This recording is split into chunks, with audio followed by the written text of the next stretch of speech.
ओम शांति। आज 2 अप्रैल 2025 के महावाक्यों में मधुबन से प्यारे मीठे बाप दादा ने कहा, मीठे बच्चे, इस पुरानी पतित दुनिया से तुम्हारा बेहद का वैराग्य चाहिए, क्योंकि तुम्हें पावन बनना है। तुम्हारी चढ़ती कला से सबका भला होता है। प्रश्न है, कहा जाता है, आत्मा अपना ही शत्रु अपना ही मित्र है। सच्ची मित्रता क्या है? उत्तर, एक बाप की श्रीमत पर सदा चलते रहना, यही सच्ची मित्रता है। सच्ची मित्रता है एक बाप को याद कर पावन बनना और बाप से पूरा वर्षा लेना। तो जब हम बाबा की श्रीमत का पालन करते हैं तो हम स्वयं के मित्र हो गए। बाबा की श्रीमत का पालन करना स्वयं का कल्याण करना, और जो मित्र होता है वो कल्याण करता है, सदा आगे बढ़ाता है, ऊंचा लेके जाता है। तो हमारे स्वयं की जो श्रीमत है, स्वयं के प्रति जो मित्रता है, वो इस श्रीमत के आधार पर हमको आगे ले जाएगी, ऊंचा उठाएगी, सहयोगी बनेगी। तो हम स्वयं के मित्र हो गए और डिसर्विस करना स्वयं के शत्रु हो गए। यह मित्रता करने की युक्ति बाप ही बतलाते हैं। संगम युग पर ही आत्मा अपना मित्र बनती है। गीत है, तूने रात गवाई। ओम शांति। यूं तो यह गीत है भक्ति मार्ग के। सारी दुनिया में जो गीत गाते हैं, वह शास्त्र पढ़ते हैं, तीर्थों पर जाते हैं, वह सब है भक्ति मार्ग। ज्ञान मार्ग किसको कहा जाता है? भक्ति मार्ग किसको कहा जाता है? यह तुम बच्चे ही समझते हो। वेद शास्त्र उपनिषद आदि यह सब है भक्ति के। आधा कल्प भक्ति चलती है और आधा कल्प फिर ज्ञान की प्रारब्ध चलती है। भक्ति करते करते उतरना ही है। 84 पुनर्जन्म लेते नीचे उतरते हैं। फिर एक जन्म में तुम्हारी चढ़ती कला होती है। इसको कहा जाता है ज्ञान मार्ग। ज्ञान के लिए गाया हुआ है 1 सेकंड में जीवन मुक्ति। रावण राज्य जो द्वापर से चला आता है, वह खत्म हो फिर राम राज्य स्थापन होता है। ड्रामा में जब तुम्हारे 84 जन्म पूरे होते हैं, तब चढ़ती कला से सबका भला होता है। यह अक्षर कहाँ ना कहाँ किसी शास्त्रों में है। चढ़ती कला सर्व का भला। सर्व की सद्गति करने वाला तो एक ही बाप है न। सन्यासी उदासी तो अनेक प्रकार के हैं। बहुत मतांतर है। जैसे शास्त्रों में लिखा है, कल्प की आयु लाखों वर्ष। अब शंकराचार्य की मत निकली 10,000 वर्ष। कितना फर्क हो जाता है। कोई फिर कहेगा इतने हजार। कलयुग में है अनेक मनुष्य, अनेक मतें, अनेक धर्म। सतयुग में होती ही है एक मत। यह बाप बैठ तुम बच्चों को सृष्टि के आदि मध्य अंत का नॉलेज सुनाते हैं। इस सुनाने में भी कितना समय लगता है। सुनाते ही रहते हैं। ऐसे नहीं कह सकते पहले क्यों नहीं यह सब सुनाया। स्कूल में पढ़ाई नंबरवार होती है। छोटे बच्चे को ऑर्गन छोटे होते हैं तो उनको थोड़ा सिखलाया जाता है। फिर जैसे जैसे ऑर्गन्स बड़े होते जाएंगे, बुद्धि का ताला खुलता जाएगा, पढ़ाई धारण करते जाएंगे। छोटे बच्चों की बुद्धि में कुछ धारणा हो ना सके। बड़ा होता है तो फिर बैरिस्टर जज आदि बनते हैं। इसमें भी ऐसे है, कोई की बुद्धि में धारणा अच्छी होती है। बाप कहते हैं मैं आया हूँ पतित से पावन बनाने। तो अब पतित दुनिया से वैराग्य होना चाहिए। आत्मा पावन बने तो फिर पतित दुनिया में रह न सके। पतित दुनिया में आत्मा भी पतित है तो सभी पतित है। पावन में सभी पावन है। जबकि भक्ति में ये कह दिया जाता है उस गीता में कि यहीं पे रहन सहन, आचार विचार, खान पान, इनके आधार पर हर आत्मा अलग अलग है। कोई सतो है, कोई रजो है, कोई तमो है। जो भक्ति करता है वो सतो हो गई, और जो विकर्म करता है, पाप करता है, भक्ति को नहीं जानता मानता, वो पतित हो गई या तमो हो गई, इस तरीके से। पतित दुनिया में आत्मा भी पतित है, मनुष्य भी पतित है। पावन दुनिया में मनुष्य भी पावन। पतित दुनिया में मनुष्य भी पतित रहते हैं। यह है ही रावण राज्य। यथा राजा रानी तथा प्रजा। यह सारा ज्ञान है बुद्धि से समझने का। इस समय सभी की बाप से है विपरीत बुद्धि। तुम बच्चे तो बाप को याद करते हो।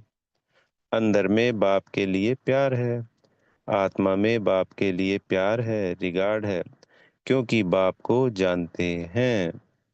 यहाँ तुम सम्मुख हो, शिव बाबा से सुन रहे हो।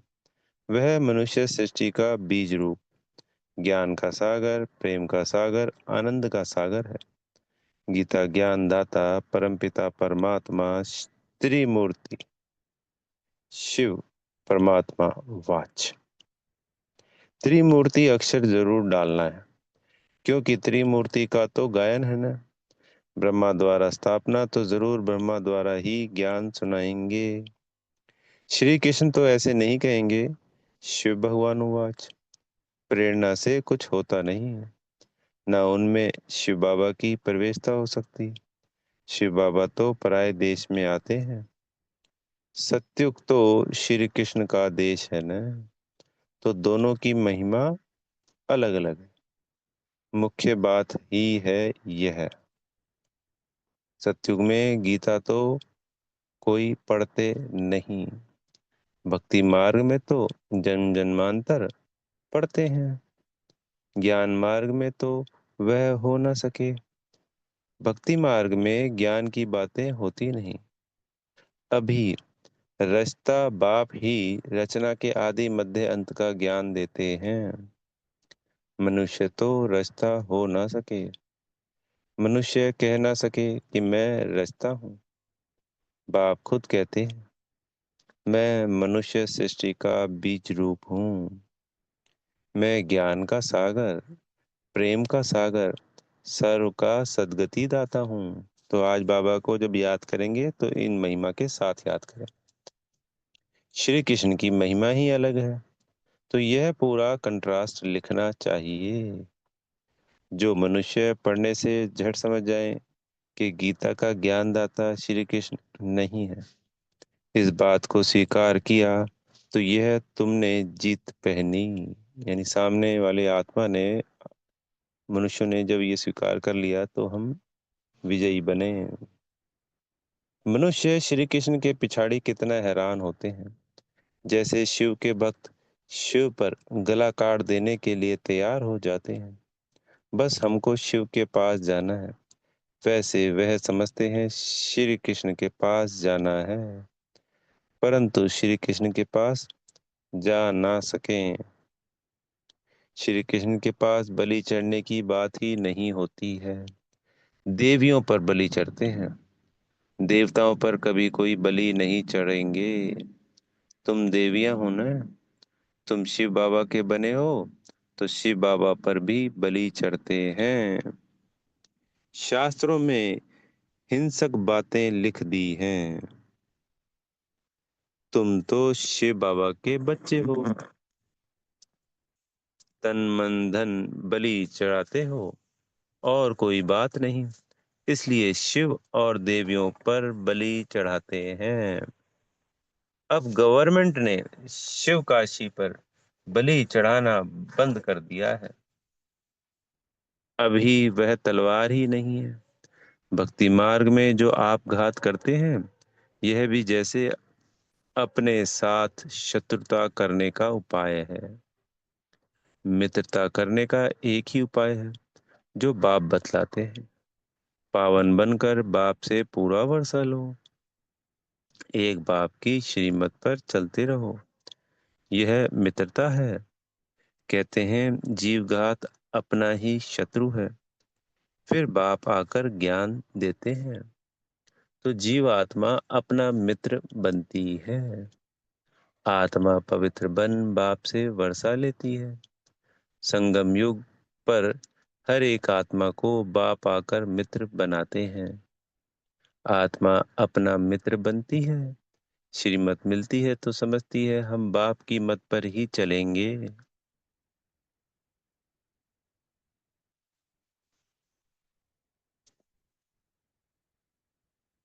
अपनी मत पर आधा कल्प चले, अब श्रीमत पर सदगति को पाना है।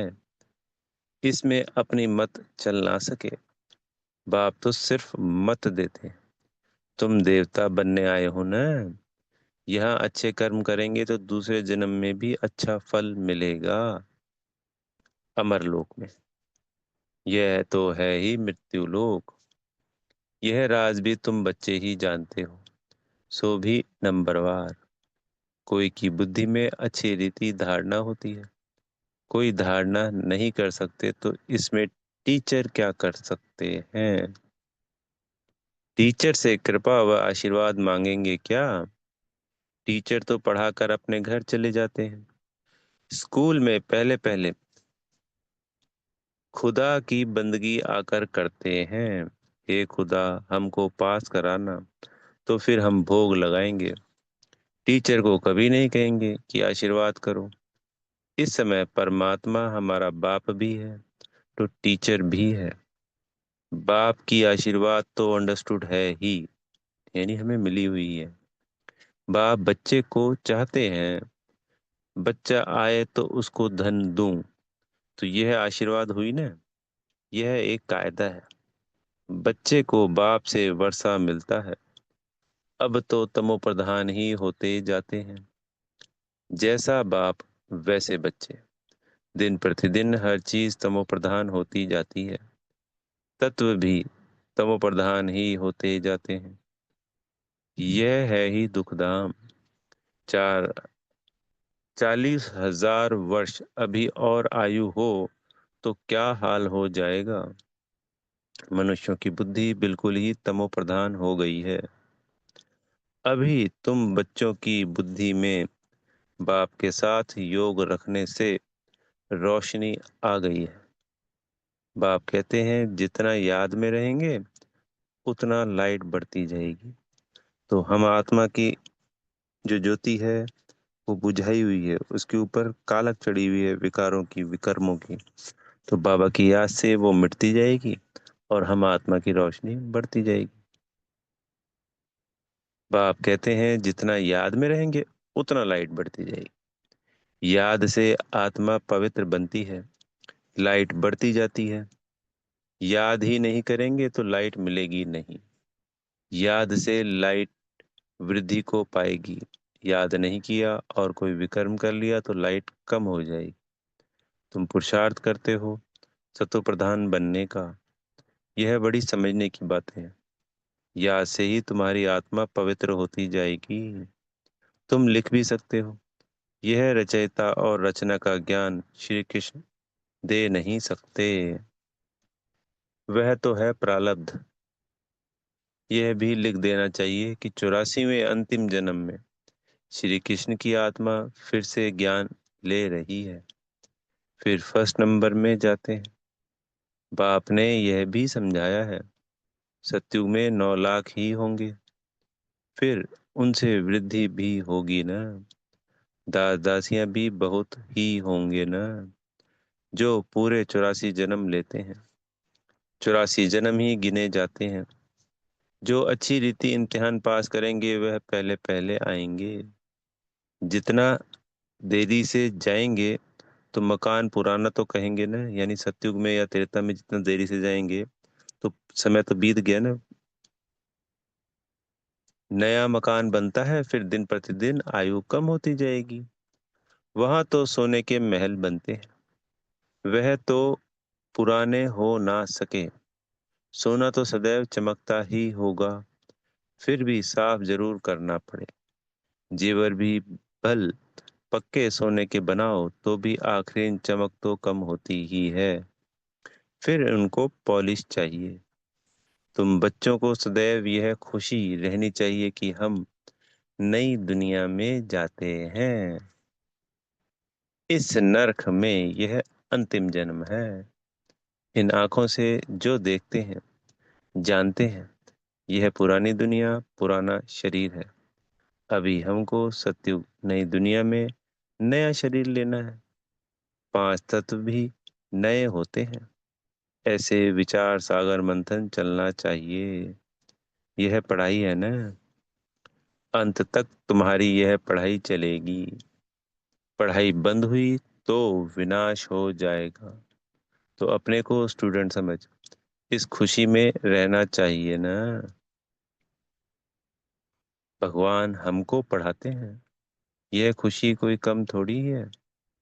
परंतु साथ साथ माया भी उल्टा काम करा लेती है। 5-6 वर्ष पवित्र रहते फिर माया गिरा देती। एक बार गिरे तो फिर अवस्था हो ना सके। हम गिरे हैं तो वह घृणा आती है। अभी तुम बच्चों को सारी स्मृति रखनी है। इस जन्म में जो पाप किए हैं, हर एक आत्मा को अपने जीवन का पता है ना। कोई मंद बुद्धि, कोई विशाल बुद्धि होते हैं। छोटेपन की हिस्ट्री याद तो रहती है ना। यह बाबा भी छोटेपन की हिस्ट्री सुनाते हैं ना। ब्रह्मा बाबा भी सुनाते हैं। बाबा को वह मकान आदि भी याद है। परंतु अभी तो वहां भी सब नए मकान बन गए होंगे, क्योंकि ये मुरली तो 65 से 69 के बीच की है। तो वो जो छोटेपन के यानी पाकिस्तान में, जो उस वक्त पाकिस्तान बन चुका था, वैसे तो भारत ही था बाबा के टाइम पे, ब्रह्मा बाबा के साथ। तो वहाँ जब छोड़ के आ गए तो अब तक तो नए मकान बन गए होंगे। 6 वर्ष से लेकर अपनी जीवन कहानी याद रहती है। अगर भूल गया तो डल बुद्धि कहेंगे। बाप कहते हैं अपने जीवन कहानी लिखो। लाइफ की बात है ना। मालूम पड़ता है लाइफ में कितने चमत्कार थे। गांधी, नेहरू आदि के कितने बड़े बड़े वॉल्यूम बनते हैं। लाइफ तो वास्तव में तुम्हारी बहुत वैल्यूबल है। तो हमसे ज्यादा वैल्यूबल इस संसार में किसी की भी नहीं। वंडरफुल लाइफ है यह। यह है मोस्ट वैल्यूबल, अमूल्य जीवन।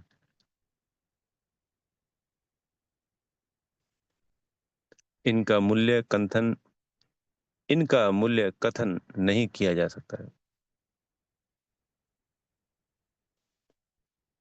इस समय तुम ही सर्विस करते हो। यह लक्ष्मी नारायण कुछ भी सर्विस नहीं करते। तुम्हारी लाइफ बहुत वैल्यूबल है। तो हमारे 84 जन्मों की यात्रा में ये जो 84वां जन्म है, यही सबसे अधिक अमूल्य है, हीरे तुल्य है। पहली बात कि बाबा मिल गया। दूसरी बात, इसी अमूल्य जीवन से बाबा की श्रीमत पे चल, पूरा विश्व का परिवर्तन होता है। स्वयं का परिवर्तन, सो विश्व का परिवर्तन। ये फाउंडेशन है बाकी के 83 जन्मों का। तो अमूल्य हुआ ना। तुम्हारी लाइफ बहुत वैल्यूबल है, जबकि औरों को आप भी ऐसा जीवन बनाने की सर्विस करते हो। जो अच्छी सर्विस करते हैं वह गायन लायक होते हैं। वैष्णव देवी का भी मंदिर है ना। अभी तुम सच्चे सच्चे वैष्णव बनते हो। वैष्णव माना जो पवित्र है। अभी तुम्हारा खान पान भी वैष्णव है। पहले नंबर के विकार में तो तुम वैष्णव ही हो, पवित्र हो। जगदम्बा के यह सब बच्चे ब्रह्मा कुमार कुमारियां हैं ना। ब्रह्मा और सरस्वती, बाकी बच्चे हैं उनकी संतान। नंबरवार देवियां भी हैं जिनकी पूजा होती है। बाकी इतनी भुजाएं आदि दी हैं, वह सब है फालतू। तुम बहुतों को आप समान बनाते हो तो भुजाएं दे दी हैं। ब्रह्मा को भी 100 भुजा वाला, 1000 भुजा वाला दिखाते हैं। यह सब भक्ति मार्ग की बातें। तुमको फिर बाप कहते हैं दैवी गुण भी धारण करने हैं। तो इस पुरुषोत्तम संगम युग पे बाबा की याद से हमें उन दैवी गुणों को भी संपूर्ण रीति धारण करना है।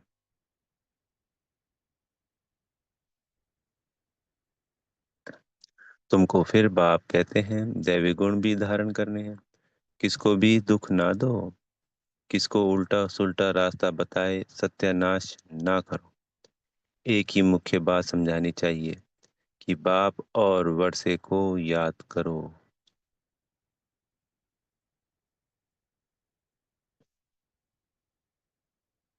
अच्छा, मीठे मीठे सिकी लदे बच्चों प्रति माता पिता बाप दादा का याद प्यार और गुड मॉर्निंग।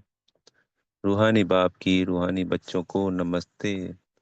हम रूहानी बच्चों की प्यारे मीठे रूहानी बाप दादाजी को याद प्यार गुड मॉर्निंग और नमस्ते।